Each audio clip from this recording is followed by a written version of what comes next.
Good morning, everybody. Good morning. Yeah, so first lesson of the mic. It's got to be beneath you. There we go. Good morning. Well, at some point, I want to start interviewing some really interesting people and putting it on the YouTube channel. And the first person that I thought I would do, and the most interesting person that I know, the person I respect the most in this world, Father Ted. Welcome, Father Ted. Hello to you today. Yeah. This is my dad. And his nickname is Ted because he looked like a teddy bear when he was younger. And what you're seeing is the glow of a man who's just retired after 40 years of service to the National Health Service in the UK. Now, if the mic is working well with the background noise, it means we are set. Can you hear me? I don't want you to miss any of these nuggets. Worth in gold, they are. Yeah. So I thought I would try and ask my dad a question I've never asked him before, or something that I've wanted to know that I haven't really dug into. And my grandfather went to Cambridge, and my dad went to Cambridge University. And I've never really asked him deeply about that time at Cambridge University when he was trying to study to be a doctor. So I was wondering if you could give me some memories, Dad. It was a pretty awful start to my medical career.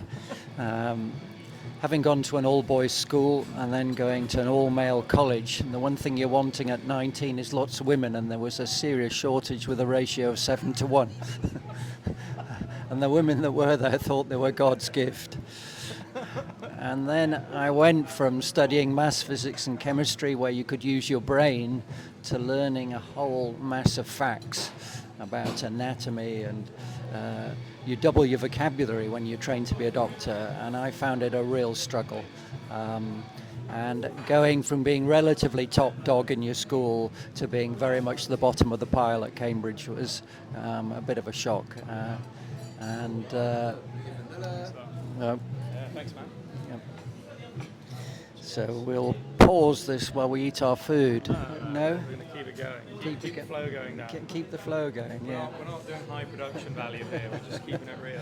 Keeping it real. Beneath your chin, it should pick it up really well. Okay, fine. So it was 8-week terms in Cambridge, so you're away from it more than you were there. So it was hard to get into it, but it's hard to get to know the other students. Well, everyone was just working. It was a very competitive, driven environment.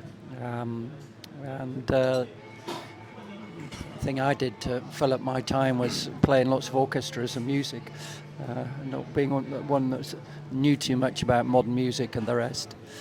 So I had a much happier time when I went to London and started seeing patients and out of that pressure cooker environment.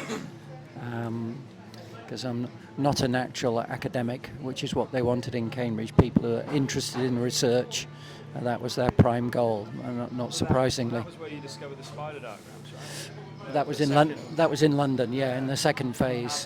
Tell them about that. Yeah, so I was struggling to learn the volume of memory stuff we had to do for medicine. It was just demoralizing, so I thought I've got to improve my memory technique, and there was a book, Use Your Mind, by an author called Tony Bazan, and it gave you memory techniques, but the prime thing was the spider diagram rather than lists, which is not how the brain works. If you have a picture, ideally with colors and different shapes, and the theme that you're going to study is in the middle, and all the little limbs of a spider diagram come out, and you put different themes. And the next key, once you've drawn that, was to review it again from memory at 10 minutes, 1 day, 1 week, 1 month, 3 months. And it meant you could halve your study time and remember 90% of what you learned. So it just transformed my medical learning from demoralizing to relatively straightforward, and made life a whole lot easier. Yeah.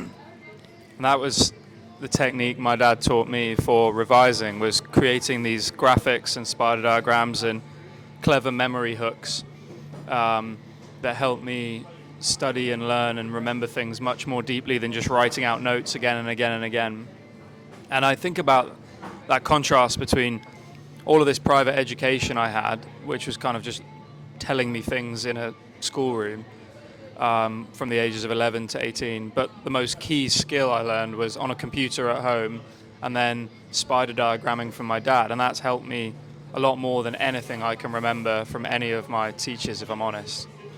But it's the nature of it. Yeah, because Richard had all his spider diagrams when we came to Cape Town for kite surfing just before his exams and lost them all. But it was already in there and it didn't matter. And it was the same as I was studying. I was studying for my surgeon's exams, which had at that time an 8% first-time pass rate.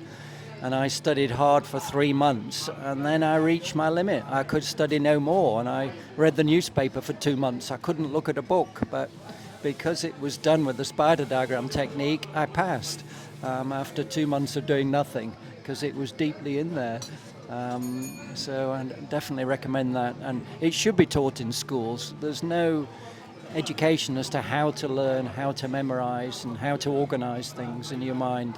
And it probably is one of the most important things, and it's just taken as read. Yeah. Totally agree. Yeah. Well, there you go. There you have it. There you have it from Father Ted. Spider diagramming is crucial. There'll be more inclusion of FT in the videos, I'm sure.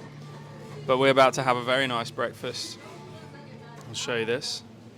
Got a nice bowl here and smoothie, and this is one of my favorite cafes in the Cape.